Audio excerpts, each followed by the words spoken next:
అలంకారాలలో ఇదేంటంటే శ్లోకాలు చాలా ఉన్నాయి. సో మధ్య మధ్యలో మనం బుక్ రిఫర్ చేయాల్సి వస్తుంది. సో ఇది లోపల ఏంటంటే అర్థాలంకారాలని శబ్దాలంకారాలని ఉన్నాయి. శబ్దాలంకారాలు మళ్ళీ తెలుసుకుందాం, కానీ శబ్దాలంకారాలు చాలా సులభం. ఇవాళ మనం పొద్దున తెలుసుకున్నట్టుగా యమకం అనేది ఒక టైప్ అన్నమాట. అంటే ఒకే అక్షరం కానీ ఒకే పదం కానీ ప్రాసల ద్వారా పునరావృత్తి చేయడం ద్వారా వచ్చేటటువంటి అన్నీ కూడా అర్థాలంకారాలు, సారీ శబ్దాలంకారాలు. అలా సో అలా ఒక అక్షరం కానీ ఒక పదం మాటి మాటికి రిపీట్ అవ్వడం వల్ల కానీ ఒక చక్కటి సౌందర్యం చారుత్వం కలిగినట్లయితే అది శబ్దాలంకారం. శబ్దములతోటి అర్థాలంకారంలో ఏంటంటే అర్థము తెలుసుకోవడం ద్వారా దానికి అందాన్ని మనం గుర్తించడం. అంటే కావ్యానికి అంగాలు అని చెప్పేసి అనుకున్నాం కదా అలంకారాలు.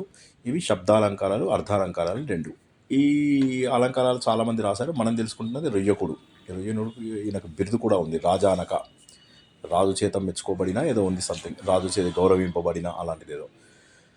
ఈయన ఏం చేశాడంటే ముందు ఫస్ట్ ఉపమా అలంకారం గురించి మనకు తెలుసుకోవాలంటే ఆయన ఏమంటున్నాడంటే ఉపమాన ఉపమేయయో, అంటే ఉపమానము కానీ ఉపమేయం కానీ ఈ రెండు సాధర్మ్యే, ఒకే రకమైన ధర్మం. ధర్మం అంటే ఏంటి? ధర్మం అంటే ఏంటంటే గుణము క్రియ. వీటిని మనం మామూలుగా ధర్మం అని చెప్తాం, వేరే వాటిని కూడా చెప్పచ్చు. బట్ ప్రస్తుతానికి గుణం అంటే ఎత్తు పొడుగు, తక్కువ ఎక్కువ, చలి వేడి, ఇవన్నీ కూడా ఒక రకంగా వస్తాయి. రెండోది ఏంటంటే క్రియ, నడవడం కూర్చోవడం తినడం తాగడం ఒక పని చేయడం, ఇవి క్రియలోకి వస్తాయి. ఇవి ధర్మాలు. ఈ రెండు ధర్మాలు ఉపమానము ఉపమేయాలలో సమానమైనటువంటి ధర్మాలు ఉండాలి. అంటే ఏమంటున్నాడు? భేద అభేద తుల్యత్వే. అంటే ఏమంటున్నాడు? ఉపమాయో సాధర్మ్యే భేదాభేద తుల్యత్వే ఉపమా. అంటే భేదము అభేదము రెండిటికి కూడా ప్రాధాన్యత ఉండాలి. అంటే డిఫరెన్స్ని చూపించాలి, డిఫరెన్స్ లేకుండా ఉండడం కూడా మనకు తెలియాలి. ఈ రెండిటికి కూడా సమానమైనటువంటి ప్రాధాన్యత ఇవ్వగలగాలి, ఉపమానంలో కానీ ఉపమేయంలో కానీ. సో ఉపమాన ఉపమేయోః ఉపమాన సాధర్మే భేద అభేద తుల్యత్వే ఉపమా అనేటటువంటిది. దీంట్లోపల అతని కేటగిరీస్ ఏమి ఇచ్చాడంటే సాధర్మ్యం అంటే మనం తెలుసుకున్నాం ఒకే రకమైనటువంటి క్యారెక్టరిస్టిక్స్ అని, ధర్మం అంటే క్యారెక్టరిస్టిక్ అని చెప్పేసి తెలుసుకున్నాం. తర్వాత భేదము అభేదము అనేటటువంటివి ఏవైతే ఉన్నాయో అంటే భేద ప్రాధాన్యం ఉండొచ్చు, అభేద ప్రాధాన్యం కూడా ఉండొచ్చు. ఇప్పుడు దానికి భేద ప్రాధాన్యం ఉందనుకోండి, అది మనము ధ్వన్యాలోకంలో తెలుసుకున్న వ్యతిరేక అలంకారం. భేద ప్రాధాన్యం అంటే ఏంటి? కాదు, ఉపమేయం కంటే ఉపమానం కంటే ఉపమేయం గొప్పదయ్యి ఉంటే అది వ్యతిరేక అలంకారం. అది భేదానికి ప్రాధాన్యత ఉంది. రెండింటినీ పోల్చినప్పటికీ ఆయన గోర్లని తర్వాత చంద్రుడిని పోల్చినప్పటికీ కూడా చంద్రుడు కంటే ఆయన గోర్లే గొప్పగా ఉన్నాయని చెప్పాడు. సో కాలానికి భేదానికి ప్రాధాన్యత ఇచ్చాడు. మీరు రూపకాలంకారం తీసుకున్నట్లయితే అభేదానికి ప్రాధాన్యత ఉంటుంది. అభేదానికి ప్రాధాన్యత అంటే ఏంటి? కలిసిపోతాయి కాబట్టి అభేదానికి అది అభేద ప్రాధాన్యం ఉంటే రూపకం. అదే కనుక మీరు భేదానికి అభేదానికి రెండిటికి కూడా సమానమైన విలువ ఇచ్చారనుకోండి, ఇస్తే దాన్ని ఉపమాలంకారము అంటాము. అంటే ఏంటి? ఆమె ముఖము చంద్రుడు వలె ఉన్నది అంటే ఆమె ముఖమే చంద్రుడే. ఇద్దరిని పోలిక చేసి భేదం లేదంటున్నాడు. మళ్ళీ ఇద్దరిని ప్రత్యేకంగానే భేదంగా ఉంచాడు. ఇద్దరు ఒకటే అని చెప్పి అనేసేయలేదు. అలా అనేసేసి తర్వాత కొన్నాళ్ళకి అసలు టోటల్గా చంద్రుడే అన్నాడు అనుకోండి, ఆమె చంద్రుడు అన్నప్పుడు ఇది అవుతుంది. తర్వాత చంద్రుడే అన్నప్పుడు ఏం జరుగుతుంది అనేది తర్వాత మనం తెలుసుకుందాం. అది మనకు వస్తుంది తర్వాత, ఇప్పుడు వస్తుంది. సో ఇప్పుడు మనకు ఉపమాలంకారం లోపల మనకు మూడు వచ్చేసి స్ట్రైట్గా రెండింటికి కూడా ఆ భేదాన్ని మెయింటైన్ చేస్తుంటే ఉపమాలంకారం అయిపోతుంది. భేదము అభేదము రెండింటికి సమాన ప్రాధాన్యత. అట్లా కాకుండా మీరు దాన్ని భేదం చూపిస్తే చేస్తే వ్యతిరేకంకి వెళ్ళిపోతుంది. భేదానికి ఎక్కువ ప్రాధాన్యత ఇస్తే, అభేదానికి ఎక్కువ ప్రాధాన్యత ఇస్తే రూపకంలోకి వెళ్ళిపోయింది. సింపుల్. సో ఉపమాలంకారాలలో ఏమేమి భేదాలు ఉన్నాయి వాటిని మనం 3 రకాలు ఉన్నాయి అని చెప్పేసి మనము ఇంతకుముందు తెలుసుకున్నది. అంటే ఏంటి? ఈ సాధారణ ధర్మం ఏదైతే ఉంటుందో ఈ రెండిటికి ఉపమానానికి ఉపమేయానికి సమానమైన ప్రాధాన్యత ఇస్తుంది. ఇందులో టైప్ 1 అన్నమాట నేను చెప్పేది. ఈ రెండింటికి కూడా ఏదైతే సాధారణ ధర్మం ఉంటుందో ఆ సాధారణ ధర్మము అనుగామిగా ఉంటుంది. అనుగామిగా అంటే గవించడం అంటే రెండింటికి దాంట్లో ఉన్నది దీనికి కూడా వస్తుంది అని చెప్పేసి. దీనికి మనకేం చేశాడు ఈ శ్లోకము మనం బుక్లో చూసి తెలుసుకోవాల్సిందే. ప్రభా మహత్య శిఖయేవ దీప త్రిమార్గ ఏవ త్రిదివస్య మార్గ సంస్కారవత్యేవ గిరామనీషి తయాస పూతశ్చ విభూషితశ్చ.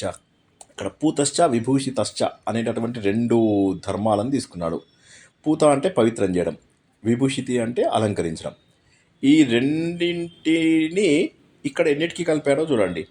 ఏ విధంగానైతే మంచి జ్వాల అదేం చేస్తుంది, దీపంలో ఉన్న మాలిన్యాన్ని పోగొడుతుంది. దీపంలో మాలిన్యం ఉన్న ఈ జ్వాలతోట అది ఎగిరిపోతుంది, పవిత్రతను చేకూరుస్తుంది, అందంగా కూడా తయారు చేస్తుంది. అంటే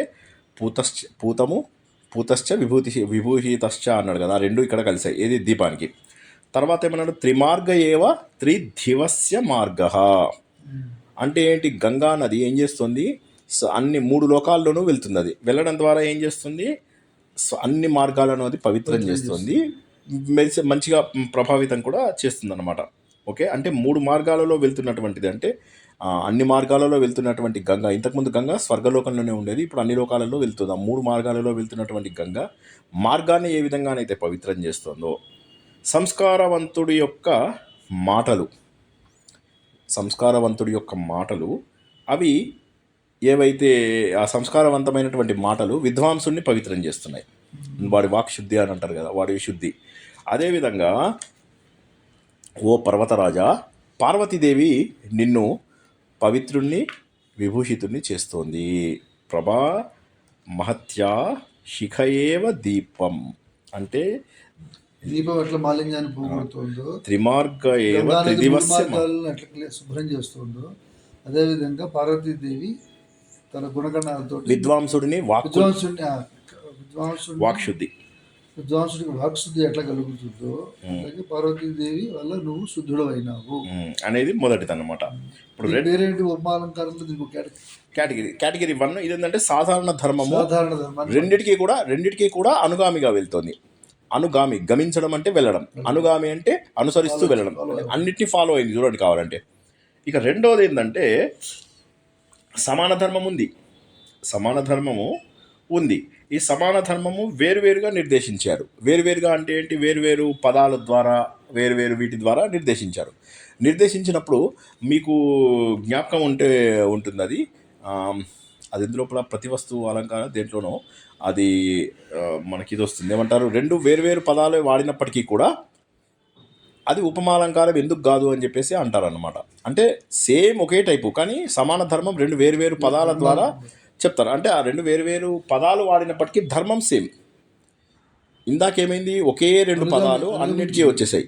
ఇప్పుడు రెండో కేసు లోపల ఏమవుతుందంటే ధర్మం ఒకటే ఉంటుంది, కానీ దానికి వాడే పదాలు వేరువేరు ఉంటాయి. 2 పదాలు వేరువేరైనటువంటి పదాలు ఉంటాయి అన్నమాట. ప్రకాశిస్తున్నాడు, దీపం ప్రకాశిస్తుంది అనుకోవచ్చా?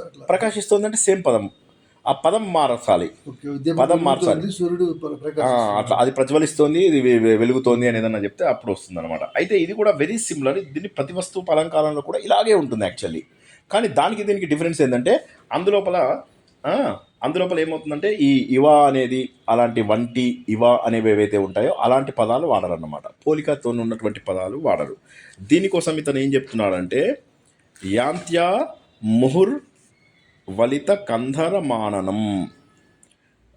యాంత్య అంటే ఎక్కడెక్కడికో వెళ్తుంది, ఎక్కడికో వెళ్తున్నటువంటి ముహుర్ వలిత కంధర మాననం. కంధరం అంటే మెడ, ఆననం అంటే ముఖం, వలిత అంటే తిప్పినటువంటి. ఇదే నా పువ్వు చంద్రబింబం వల్ల కరెక్ట్. ఆవృత అంటే ఇది ఏమైంది, ఆమె ఇలా ముఖం తిప్పేసింది అనమాట.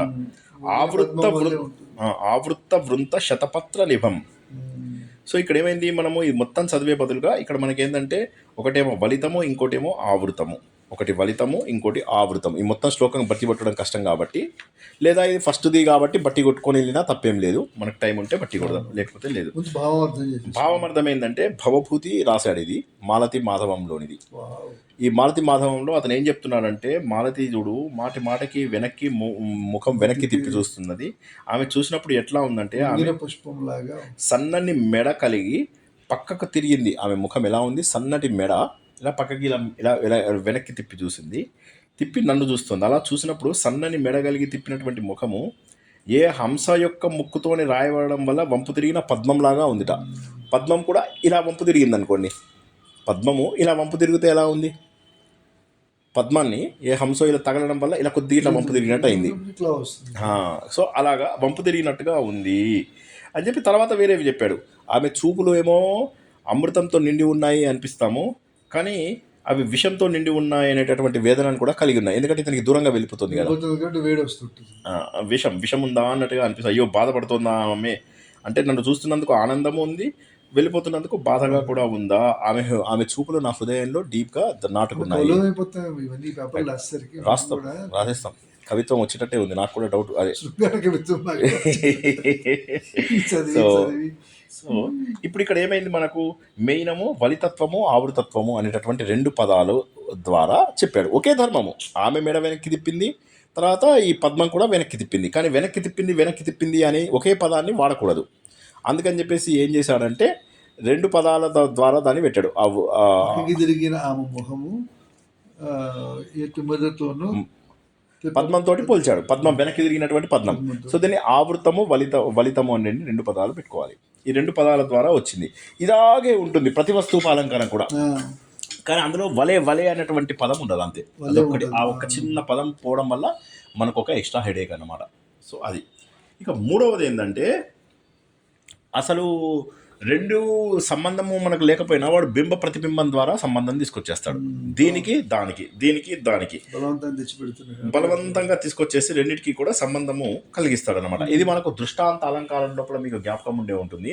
వాడు ఏం చేశాడు, అబ్దిర్ లంగిత అని చెప్పి, అది సముద్రం మీద వెళ్తున్నటువంటి కోతులు, అవి ఎంత సముద్రం మీద వెళ్ళినా కూడా మందర పర్వతానికి తెలిసినట్టుగా లోతు తెలియదు, మురారి కవికి తెలిసినట్టుగా కావ్యం యొక్క ఇంతమంది వ్యాకరణం చేశారు, కానీ వాళ్ళకి ఎవరికి కూడా తెలియదు కవిత్వం యొక్క లోతు అని చెప్పి చెప్పాడు. ఇది సేమ్. దానికి దీనికి దీనికి కూడా మరి సేమ్ ఉంది. అయితే డిఫరెన్స్ ఏంటంటే, అది పదార్థగతమైనటువంటిది కాదు, వాక్యార్థగతం. అంటే వాక్యంతో వస్తుంది అక్కడ, ఇదేమో పదాలతోటి వస్తుంది అని చెప్పేసి చెప్తున్నాడు. ఏం చెప్తున్నాడు పదాలు ఇక్కడ? ఆ రఘువంశం అనేటటువంటి కావ్యంలో ఉన్నటువంటి దాని గురించి చెప్తున్నాడు. ఇందుమతి స్వయంవరం జరుగుతూ ఉంటుంది. అందులోపల పెళ్లికి చాలా మంది వస్తారు. అందులో పాండ్యరాజు ఎవడైతే ఉంటాడో వాడు ఎర్రటి చందనాన్ని పూసుకొని వస్తాడు, ఆభరణాలు వేసుకొని ఉంటాడు, ఆభరణాలు పైనుంచి కిందికి వేసుకున్నాడు. సో దీన్ని ఎట్లా ఉండదు, పర్వతం ఉన్నట్టుగాను సెలయేరు పైనుంచి కిందికి వస్తున్నట్టుగా. ఇప్పుడు బింబ ప్రతిబింబంగా ఉంది. ఇందులో బింబం ఏది, ప్రతిబింబం ఏది? బింబ అంటే ఒకటి, దీనికి దానికి అసలు ఏం సంబంధం లేదు. కానీ ఏం చెప్తున్నాడు, ఉపమానంలో ఉన్న వాటిని ఉపమేయానికి బలవంతంగా పెడుతున్నాడు. ఈయన చందనం ఎలా ఉందంటే ఎర్రటి రంగులాగా ఉంది, ఈయన మాలలు ఎలా ఉన్నాయంటే కింద పడుతుంది నీళ్ళలాగా ఉన్నాయి అని బింబము ప్రతిబింబము తీసుకొచ్చి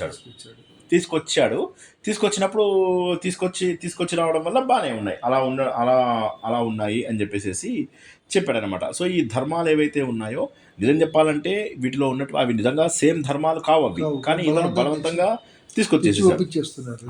సో కాబట్టి ఏమైందంటే, ఇది మొత్తం మీద వీటన్నిటి మధ్య బింబ ప్రతిబింబ భావంతో ఇది ఉపమాన అలంకారం. ఉపమానం 3 చదువుకున్నట్టు అయిపోయినట్టు.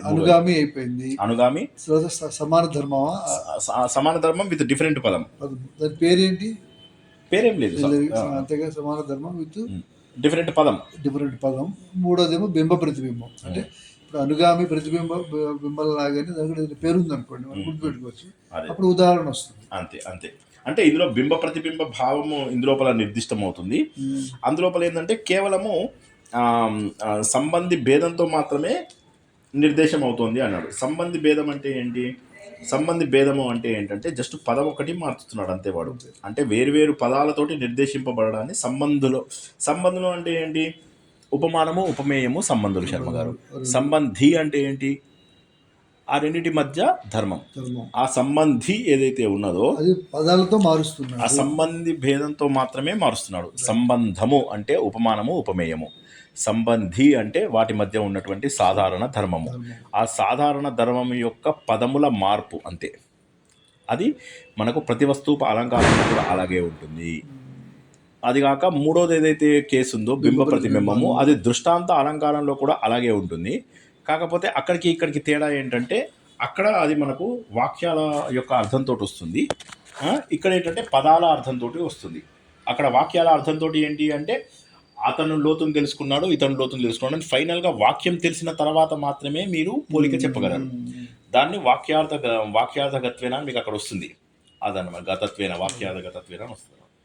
సో ఇది ఇక రెండవ దాంట్లోకి వచ్చాం మనం. ఇది క్లియర్. 3 ఉన్నాయి, 3 ఎగ్జాంపుల్స్ ఉన్నాయి. ఎస్, అవి వీలైతే బట్టి కొట్టాలి. లేదా శ్లోకం చదివితే కనీసం అలాగే దీపశిఖ, గంగా నది, అట్లాగే విద్వాంసుడు కావ్యము, 4వది పార్వతీదేవి శివుడిని. దీనివల్ల వాళ్ళ అది మొదటి శ్లోకం. రెండో శ్లోకంలో యాంచా ముహుర్వలిత మొహం తిప్పుకున్న స్త్రీ వంగిన పద్మము వలె ఉన్నది, చూపులు అమృతంలా ఉన్నా కూడా వెళ్ళిపోతున్నానన్న విషయం భావం కళలో కనపడుతుంది. మూడోది బింబ ప్రతిబింబము. ఈ రాజు చక్కగా అన్ని పూసుకొని దండలేసుకొని వస్తున్న రాజు నుంచి వచ్చే వెలుగు, సూర్యకిరణాలు పడుతూ ఎర్రటి ఈ కొండ నుంచి జాలువారుతున్న సెలయేరుకున్న ప్రకాశము, ఈ రాజుకున్న ప్రకాశము బింబ ప్రతిబింబాలాగా ఉన్నాయి. కరెక్ట్. ఇప్పుడు ఉపమేయ ఉపమా, ఉపమేయోపమ. దీంట్లో ఏం చెప్తున్నాడు? దీంట్లో ఏమంటే మనకి ఉపమేయము డామినేట్ చేస్తుంది, ఉపమానం కన్నా. కాదు కదా. ద్వయోః పర్యాయేన తస్మిన్. ద్వయోః అంటే రెండింటికి కూడా పర్యాయ పదాలు మార్చి తస్మిన్ వాడబడితే. ఓకే, అంటే ద్వయోః. చంద్రుడు వాడి మొహంలా ఉంది, వాడి మొహం చంద్రుడిలా ఉంది. మార్చి కదా ఎగ్జాంపుల్ ఇక్కడ వేరే ఇచ్చాడు. అదే పర్యాయ పదం ఏదైతే ఉందో ఆ పర్యాయంగా వాడాలి. అంటే ఉపమాన ఉపమేయాలు రెండింటికి కూడా మార్చి వర్ణిస్తే దాన్ని ఉపమేయ ఉపమా అని చెప్పేసి అంటారు. అంటే అంటే దాన్ని ఇప్పుడు ఇది ఖమివ జలం జలమివ ఖం, అట్లా ఖమివ జలం జలమివ ఖం.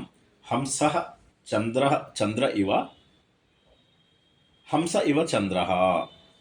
హంస చంద్రుడిలా ఉంది, చంద్రుడు హంసలా ఉన్నాడు.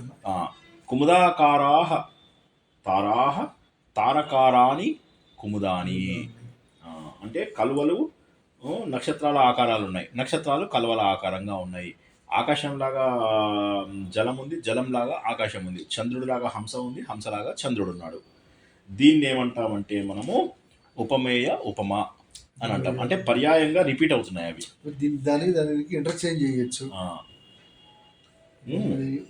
ఉపమేయోపమాలంకారము రెండింటిని పర్యాయంగా వాడగలిగితే, దానికి భావం అది రెండింటిని పర్యాయంగా వాడగలిగితే హంస చంద్రుడు, చంద్రుడు హంస, కలువ చంద్రుడు, చంద్రుడు కలువ. కుముదాకారాని కుముదాకారాః తారాః తారాకారాని కుముదాని. ఓకే, సో ఇది మనం ఇక బట్టి కొట్టడమే, తర్వాత చూసుకొని బట్టి కొడదాం. నెక్స్ట్ ఇందులోనే ఇంకొక ఎగ్జాంపుల్ కూడా ఇచ్చాడు. ఇదేంటంటే దిగుడు బావులలో ఉన్నటువంటి కమలాలు బాగా వికసించి ఉంటాయి. వికసించడంగా ఎలా ఉన్నాయంటే అవి అందమైన స్త్రీల ముఖాలలాగా ఉన్నాయి. సో ఇందులోపల ఏమిచ్చాడంటే అందులో ఉన్నటువంటి స్త్రీలు ఏవైతే అందులో ఉన్నటువంటి ముఖాలు స్త్రీలలాగా ఉన్నాయి, స్త్రీల ముఖాలు దిగుడు బావులలోని కమలాలలాగా ఉన్నాయి. నల్ల కలవలు కాదు, తెల్లవే. అదే చూస్తుంది, నల్లగా ఉంటే నల్లగా ఉండవు. మనం ఊరుకోం. ఎగ్జామ్లో గొడవైన పెట్టి మనము పరీక్ష రద్దు చేస్తాం. సో కాబట్టి ఇది రెండవది దిగుడు బావులలో ఉన్నట్టు. దీనిది ఏంటంటే సచ్చాయాం భోజవదన అనేటటువంటి దాంతో స్టార్ట్ అవుతుంది అన్నమాట. దాంట్లో లాస్ట్ పదం ఇవాంగన. అంగన అంటే అమ్మాయిలు, ఇవ అంగన అందమైన అంగాలు కలిగిందని. ఇవ అంగన అంటే అమ్మాయిల వలె. సో ఇందులోపల సచ్చాయాం భోజవదన అని మొదటి లైను, లాస్ట్ లైన్ ఇవాంగన అని చెప్పేసి గుర్తుంచుకున్నట్లయితే ఇందులోపల ఏంటంటే డాటా పెట్టేసేసి, సో కమలాలేమో దిగుడు బావులలో ఉన్న కమలాలేమో అమ్మాయిలలాగా ఉన్నాయి. అమ్మాయిల ముఖాలు ఎలా ఉన్నాయంటే దిగుడు బావులలో కలువలలాగా ఉన్నాయి. ఇది మూడవ దీంట్లోకి వెళ్ళినట్టయితే దీన్ని అనన్వయ అలంకారము అంటారు.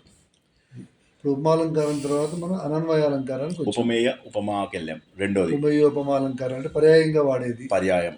మరి ఇప్పుడు ఇది మారిపోయింది. ఇప్పుడు దాంట్లో ఎగ్జాంపుల్ కదా ఇది. అయిపోయింది. ఇది మూడోది. ఆహా. ఇంకా రాలేదు. మూడోది ఇంకా మొదలెట్టు. అదే ఇప్పుడు ఇది ఇందాక దాని ఉపమేయోపమానం అంది, ఈ కలువ అంది. అది దానికి 2 ఎగ్జాంపుల్. ఫస్ట్ దాంట్లో 3 ఎగ్జాంపుల్స్, సెకండ్ దాంట్లో 2 ఎగ్జాంపుల్స్. సెకండ్ దాంట్లో 4 అనుకున్నాం కదా మన హంస అదంతా ఒకటి. అదంతా ఒకటే అంటారా? అక్కడ 4 కలిసి ఉన్నట్టుగానే ఇక్కడ కలిసి ఉన్నాయి ఆ శ్లోకం. ఓకే, ఇప్పుడు 2 శ్లోకాలేమో మనము ఉపమేయోపమాలో తెలుసుకున్నాము. ఓకే, మేడం కాల్ చేస్తున్నారు నాకు. వచ్చాడు, నా ఫోన్ ఎత్తట్లేదు. ఓకే ఓకే, గంట 50 నిమిషాలు అయింది.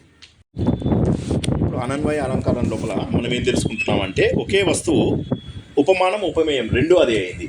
కానీ మొదటిది ఏంటంటే వాచ్యార్థము, తర్వాతది ఏంటంటే వ్యంగ్యాభిప్రాయంతో వచ్చేటట్టు అయితే అప్పుడు మనకి ఏంటంటే కొత్త పదంతో కంపేర్ చేస్తున్నట్టుగా ఉంటుంది. దానికి ఏమంటే ఏకస్యైవ ఉపమాన ఉపమేయత్వే, ఉపమానము ఉపమేయత్వము రెండు కూడా ప్రతిపాదింపబడితే, నిర్దేశింపబడితే ఏకస్యైవ ఉపమాన ఉపమేయత్వే అనన్వయ అన్నట్లయితే అప్పుడు అది అనన్వయ అలంకారం అవుతుంది అని చెప్పేసి దానికి ఏమైనా ఎగ్జాంపుల్ చూడు.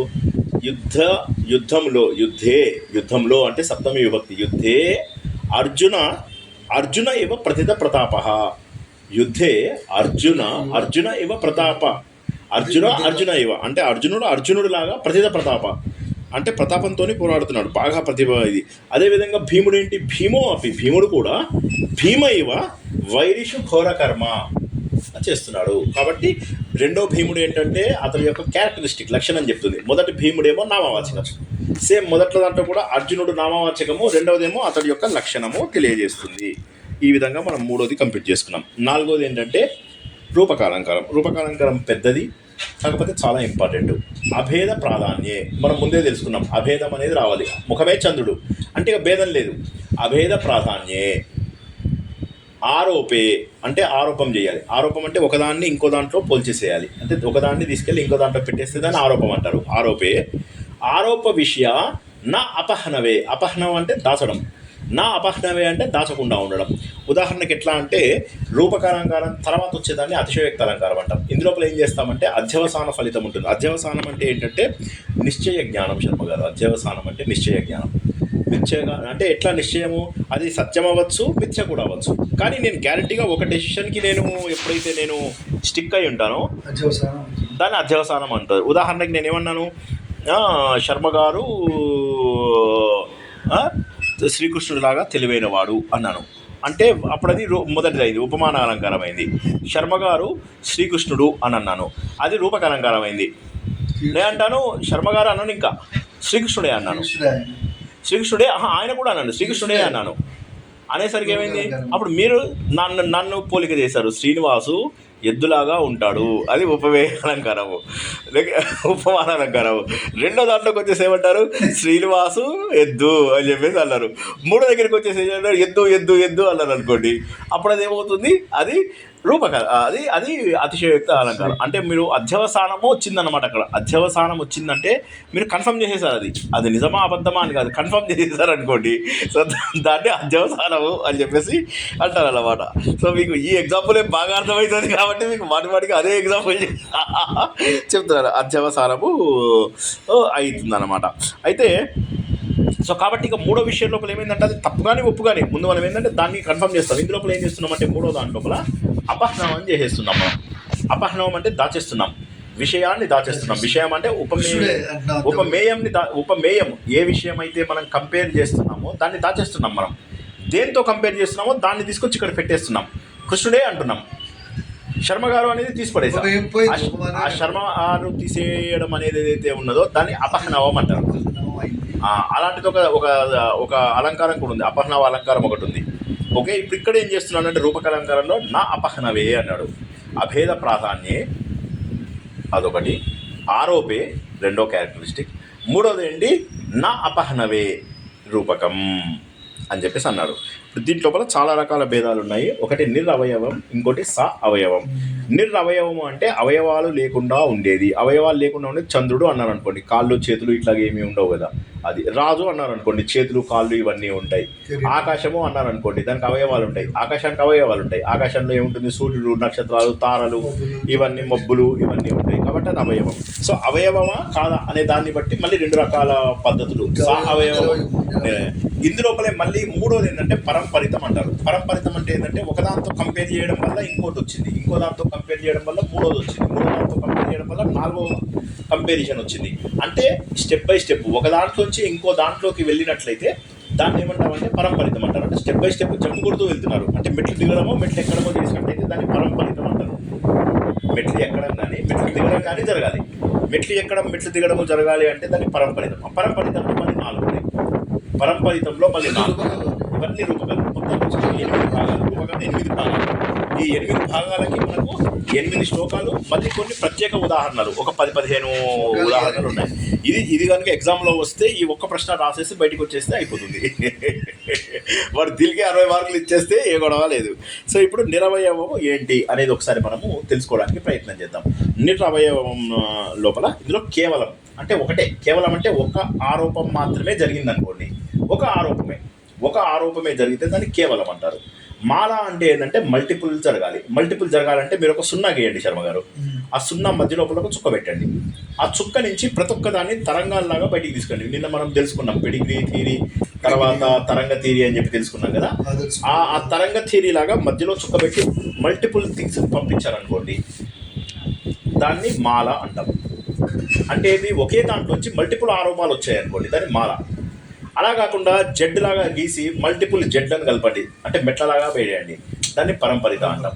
కేవలం అన్నారు అనుకోండి, చుక్క ఏం లేదు, చుక్క పెట్టేసేయండి. సో మీకు 3 డిఫరెన్స్లు అర్థమయ్యాయి కదా.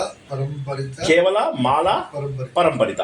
కేవలం అంటే ఏముండదు, ఒక చుక్కే ఉంటుంది. మాల అంటే సర్కిల్ గీసి చుక్క పెట్టి అన్ని కలుపుతూ పోవడం. నెక్స్ట్ పరంపరిత అంటే మెట్లు ఎక్కడం. రైట్. ఇప్పుడు అవయవాలు ఉండడము, అవయవాలు లేనిది కనుక తీసుకుంటే మళ్ళీ 2 రకాలు. నిరవయవంలో మళ్ళీ కేవల నిరవయవము, మాల నిరవయవం ఉంటుంది. మళ్ళీ ఇందులోపల మీకు అవయవాలు ఉన్నాయనుకోండి, అవయవాలు ఉండేసరికి ఏంది, అన్ని అవయవాలని పోల్చామనుకోండి. మీ చెయ్యిని నేను ఒకదాంతో పోల్చాను, కాలును ఒకదాంతో పోల్చాను, అలా ప్రతి వస్తువుని ప్రతి దాంతో పోల్చామనుకోండి. ఓ సినిమా లోపల అల్లరి నరేష్ అంటాడు, రే రానా కొట్టుకుందాం, చేత్తో చెయ్యిని, కాలుతో కాల్ని, దాంతో దాన్ని అంటాడు. అలాగా సో ప్రతి అవయవాన్ని ఇంకొక అవయవాలతో పోల్చాడు అనుకోండి, పోల్చినట్లయితే అప్పుడు అది సమస్త వస్తువు. అలా కాకుండా అందులో కూడా ఒక వస్తువునే చెప్పాడు అనుకోండి. మనం ఇంతకుముందు ఏకదేశ వస్తువు వివర్తి తెలుసుకున్నాం, మనము ధ్వన్యాలోకం తెలుసుకున్నప్పుడు. అది ఇప్పుడు ఎగ్జాంపుల్ వస్తే మీకు ఇంకా కూడా క్లియర్గా అర్థమైపోతుంది. ఈసారితో మీకు అది టోటల్గా అర్థమైపోతుంది. ఇక నెక్స్ట్ పరంపరితం ఏమో మెట్లు ఎక్కడం, మెట్లు దిగడం. ఇందులో కూడా 4 రకాలు. ఒకటి కేవలము, ఒకటి మాల, ఇంకోటి శ్లిష్ట సభ్య కేవలము, ఇంకోటి అశ్లిష్ట శబ్దం. కేవలం మాల రెండింటిలో అశ్లిష్టంలోనే వస్తుంది. సా అవయవంలో కేవలం మాల ఉంటుంది. ఇంకా సా అవయవంలో కేవలం అన్ని వస్తువులుగా ఒక వస్తువుగా ఎన్ని అంటే మీ దగ్గర మీకు అవయవాలు చాలా ఉన్నప్పటికీ కూడా మీలో ఏ ఒక్క అవయవాన్ని నేను పోల్చాను. ఇప్పుడు మీకు చేతులు, కాళ్ళు, తలకాయ ఉన్నాయి, శర్మ గారు అన్నాను, మీకు చాలా ఉన్నాయి. నేనేమన్నాను, శర్మ గారు ఖడ్గం మీదే అన్నాను. అనేసరికి మీకు వేరే అవయవాలను నేను పోల్చలేదు. దాన్ని ఏకదేశ వివర్తి అంటారు. దాన్ని ఏమంటారు? ఏకదేశ వివర్తి. అలా కాకుండా సమస్త వస్తువులని మీ చేతులతో ఒకళ్ళని కొడుతున్నారు, కాళ్ళతో ఒకళ్ళని కొడుతున్నారు, మూతితో ఒకళ్ళని కొడుతున్నారు, అట్లా చేస్తున్నారు అనుకోండి. కొడుతున్నప్పుడు ఏమవుతుందంటే దాన్ని సమస్త వస్తువు అంటారు. సో అవయవంతో పోల్చిన దాన్ని సా అవయవం అంటారు. అవయవాలు లేకుండా ఉన్నప్పుడు మాల కేవలము. మీరు ఇందులోకి వచ్చేసరికి ఏమవుతుంది, పరంపరితలోకి వచ్చేసరికి ఏమవుతుంది, శ్లిష్ట శబ్దం, అశ్లిష్ట శబ్దం అనేది అంటారు భేదాలు. మళ్ళీ శ్లిష్ట శబ్దం లోపల కేవలం మాల, మళ్ళీ తర్వాత అశ్లిష్ట శబ్ద నిబంధనలో కేవలం మాల. ఇలా మొత్తం మీద పరంపరితలో 4 ఉంటాయి, అవయవంలో 2 ఉంటాయి, నిరవయవంలో 2 ఉంటాయి. ఈ మొత్తం 8. ఇది రూపకలంకారం అంటాం. ఈ రూపకలంకారంలో ఏంటంటే మనకు ఆరోపం ఉంటుంది, కానీ ఇందులోపల అధ్యవసాయం ఉండదు. అధ్యవసాయం ఉండదు అంటే ఏంటంటే మీ విషయం ఏదైతే ఉంటుందో, విషయం అంటే కరెంట్, ఉపమేయం ఏదైతే ఉంటుందో అది అపహనవం జరగదు. అంటే దానిపైన ఏ విధమైనటువంటి మాస్కింగ్, అపహనవము అంటే మాస్క్ పుయ్యడము జరగదు అనేదాన్ని అపహనవం అంటారు. ఇప్పుడు ఇందులోపల ఉదాహరణ ఫస్ట్ మనము నిరవయవం గురించి తీసుకుందాం. నిరవయవం లోపల ఏమవుతుందంటే దాసే కృతాగసి అని చెప్పేసి ఒక శ్లోకం ఉంది. దాసే కృతాగసి భవత్యుచిత ప్రభూనాం. అని చెప్పేసి ఒక శ్లోకం ఉంది. దాంట్లో లాస్ట్లో ఏమొస్తుందంటే నను సా వ్యధామే, నను సా వ్యధామే, వ్యధామే నా బాధ అని చెప్పడంతో ఎండ్ అవ్వాలి. అండ్ దాసే కృతాగసి అంటే ఈ సేవకుడు అపరాధం చేశాడు అనేదాన్ని దాసే కృత ఆగసి అంటే ఏంటంటే చేశాడని. దీన్ని సతీ సప్త విభక్తి అని అంటారు అనమాట. ఆ సతీ సప్త దీంట్లోపల ఏమొస్తుందంటే మీకు నేను తప్పు చేశాను, ఆగసి అంటే తప్పు చేశాను, దాసే కృత ఆగసి ఈ దాసుడితో తప్పు జరిగింది. ఏం తప్పు జరిగింది? వాడేదో తప్పు చేసి హీరోయిన్ దగ్గరికి వచ్చాడు. దీన్ని మనం సినిమాలో కూడా తీసుకున్నాం. శ్రీకృష్ణుడి కాళ్ళని సత్యభామ తంతుంది. తనగానే శ్రీకృష్ణుడు అంటాడు, నువ్వు నన్ను తన్నినందుకు నాకు బాధ కాలేదు, కానీ నీ మృదువైనటువంటి కాళ్ళు గుచ్చుకోవడం వల్ల ఎంత నొప్పి పెట్టుంటాయో అని బాధపడుతున్నాను అంటాడు. అనేసరికి సత్యభామ కరిగిపోతుంది. మనకేమో అలాంటి తెలివితేటలు లేక మనం ఇలా తయారయ్యాం, తన్నులు దెబ్బలు తింటున్నాం. ఓకే, సో ఏమైంది ఇంటి లోపల అదే చెప్పారు అనమాట. నాయిక దగ్గరికి వచ్చేసి నేను అపరాధం చేసిన మాట నిజమే, నేను తప్పు చేశా, మహాపాపం చేశా అని చెప్పేసి మల్లీశ్వర్లో వాడు ఎలా అయితే వచ్చేసి కాళ్ళు పట్టుకోగానే అంటే అది ఏం పట్టుకున్నావు అంటుంది. అంటే కాళ్ళు పట్టుకున్నావు అంటే నువ్వు కాళ్ళు పట్టుకోలేవు, మంచం కోళ్ళు పట్టుకున్నావు అని. అంటే అప్పుడు వాడికి అర్థమవుతుంది నేను బాగా తాగేశాను అని చెప్పేసి. నేను తప్పు చేశాను, మహాపాపం చేశా అంటాడు వాడు. నాకు ఇంకొక అవకాశం ఇవ్వు అంటాడు. అంటే అప్పుడు ఆ పిల్ల అంటుంది, ఇంకెందుకు ఇంకో అవకాశం ఇస్తే ఇంకోసారి వెళ్ళి తాగొస్తావు అంటే, కాదు మారడానికి వెదవలు వాళ్ళు ముందు విస్కీనే అన్నారు, తర్వాత అందులో సోడా కూడా కలిపారు, కూల్ డ్రింక్ అని చెప్పేసి సోడా కలుపుతారు, వాడు విస్కీ కలుపుతారు. వీడి ఇక్కడ కన్ఫ్యూజ్ అయిపోయి వాళ్ళు ముందు విస్కీనే అన్నారు, కానీ వెదవలు కూల్ డ్రింక్ కలిపారు అందులో. సో కాబట్టి ఏమైతుందంటే కేవలం అది గుర్తుంచుకోండి మీరు. కేవలం ఏంటంటే అపరాధం తప్పు చేశా. ఇప్పుడు మీరు ఇంటికి వెళ్ళి కాఫీ తాగి వచ్చినప్పుడు ఏమేం చేశారో తెలియదు నాకు. దాసే కృతాగసి నేను తప్పు చేశాను అని లాస్ట్ లోపల నను సా వ్యథామా అంటే మీరేమంటావు? బాధపడుతున్నాడు. దేనికి?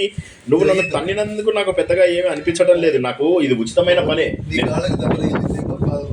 ఎందుకు బాధ కలిగిందంటే నువ్వు నా కాళ్ళతో తన్నినప్పుడు నా శరీరంలో వచ్చినటువంటి పులక అంకుర ఇవి కంటకాగ్రై అంటే ఏంటంటే నా శరీరంలో ఈ రోమాలు నిక్కబొడుచుకున్నాయి.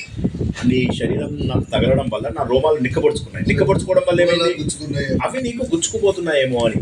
అంటే నా రోమాల పైన వాడు ఏం చేస్తున్నాడు? సింగిల్ రోమాలు. దాన్ని ఏం చేస్తున్నాడు అంటే రోమాలు అనేటటువంటి ఒక క్యారెక్టర్ని కంటకం యొక్క అగ్రాలు అంటే ముళ్ళ యొక్క కొనలతోని పోలుస్తున్నాడు. పోల్చేసరికి ఏమైపోయింది? ఇది అదొక క్యారెక్టరిస్టిక్ తోటే మనం చెప్పాలి, పులకాంకిత కంటకాగ్రై అని చెప్పేసి కనుక మీరు చెప్పుకుంటే, ఈ పులకాంకిత కంటకాగ్రై అనేటటువంటి దాని వల్ల ఇది ఏమైంది? కేవల నిరవయవం అంటే ఒకటే పాయింట్ని కంపేర్ చేస్తున్నాడు, ఒకటే విషయము. అంటే నువ్వు నీ పాద స్పర్శ తగలడం వల్ల నాకు మంచి వచ్చి రోమాలు నిక్కబొడుచుకున్నాయి. ఆ పులకరింతతోటి వచ్చినటువంటి రోమాంచితమైనటువంటి నా బాడీ గుచ్చుకుందేమో నీకని బాధపడుతున్నాను అని చెప్పేసి అంటాము. కేవల నిరవయవం యొక్క ఉదాహరణ. సో దీంట్లోపల మనం ఫస్ట్ లైన్ ఏంటి? దాసే కృతాగసి, తప్పు చేశా, దాసే కృతాగసి, వ్యథామే అంటే డాష్ అని వ్యథామే అని చెప్పేసి పెట్టేసి మధ్య లోపల కంటకాగ్రై అనేది ఏదైతే పదం ఉందో దాన్ని మనము మళ్ళీ ఒకసారి ఎగ్జామ్కి వెళ్ళే ముందు చూసుకుంటాం. పులకరించినటువంటి అంకురం అంటే పులక అంకురాలు అంటే పులకించిన తర్వాత వచ్చినటువంటి రోమాలు ఏవైతే ఉన్నాయో ఆ రోమాలు నీకు గుచ్చుకున్నాయి అని చెప్పేసి నేను బాధపడుతున్నాను అని చెప్పేసి చెప్పాడు అనమాట. ఓకే, రెండవది ఏంటంటే మాల నిరవయవం. ఇది కూడా అవయవం లేనటువంటిది మాల. అంటే ఇందులోపల ఏముండాలి? మాల అనేసరికి ఏమైందంటే మల్టిపుల్ థింగ్స్ ఉండాలి. సింపుల్ చుక్క పెట్టాము, ఆ చుక్కలు అయిపోయింది. ఇప్పుడు ఏం చేసాం? చుక్కలోంచి మల్టిపుల్ సర్కిల్కి వెళ్ళే మల్టిపుల్ గీతలు గీసారు మీరు. అంటే ఒకే దాన్ని మల్టిపుల్ విషయాలలో నిరవయవం అని చెప్పగానే మీరు ఏంటంటే ఇమీడియట్గా వెంట్రుకలది గుర్తుంచుకోండి, తర్వాత చంద్రుడు గుర్తుంచుకోండి. వీటికి అవయవాలు లేవు. ఇప్పుడు మీ వెంట్రుకకు అవయవాలు ఏముంటాయి? నిరవయవం. అలాగే మీరు ఇక్కడ కూడా ఏం చేస్తున్నారు? చంద్రుడు అనేవాడు నిరవయవం. కానీ నిరవయవమైనటువంటి చంద్రుడు ఇలా సన్నగా ఉన్నాడు. ఏది? మన పాడ్యమి రోజు చంద్రుడు ఇలా ఉండడంతో వాళ్ళకి ఏమని అనిపిస్తుందంటే, వాళ్ళకి చంద్రుడు ప్రతిరోజు కూడా అందులో అమృతం నింపేసి అప్పుడు ఏం చేస్తాడు? నింపిన తర్వాత ఇది అయిపోతుంది కదా, పౌర్ణమి అయిపోయిన తర్వాత రోజు అనమాట. పౌర్ణమి అయిపోయిన తర్వాత రోజు నాడు మీరేమంటారు పాడ్యమిని జనరల్లీ ప్రతిపది అంటారు. అంటే పాడ్యమి అనేది 2 రకాలు, ఒక పాడ్యమి అంటారు, ఒకటి ప్రతిపది అంటారు. ప్రతిపది అనేది ఎప్పుడైతే అంటారో మీరు ప్రతిపద్యాం అని మనం చేసుకుంటాం అని చేసుకున్నప్పుడు ఏమైతుందంటే పౌర్ణమి తర్వాత వచ్చేదాన్ని ప్రతిపద్యాం అనాలి. పౌర్ణమి తర్వాత రావడం వల్ల ఏమైందంటే శుక్లపక్షం లోపల అందులోపల అమృతం నింపుతారని ఒక ఇది. ఆ అమృతం నింపినప్పుడు ఏమవుతుందంటే అమృతాన్ని దేవతలందరూ తాగుతారు. దాన్ని ఏమంటారంటే పీయూష ప్రసృతి నవ, అంటే కొత్త నవ అంటే కొత్త. ఈ పీయూష ప్రసృతి అనేటటువంటిది ఏదైతే ఉందో ఇది అమృతం. ప్రసృతి అంటే ప్రసరించిన, పీయూషము అంటే అమృతం. పీయూష ప్రసృతి నవ అనేటటువంటి పదాన్ని గుర్తుంచుకోండి. తర్వాత ఇది చంద్రుడు ఎలా కనిపిస్తున్నాడో చెప్తున్నాడు అన్నమాట. ఇక్కడ ప్రాళేయ భాను అని చెప్పేసి ఇక్కడ మనం దీన్ని స్తను ఏమన్నా నేను ప్రాళేయ భాను స్తను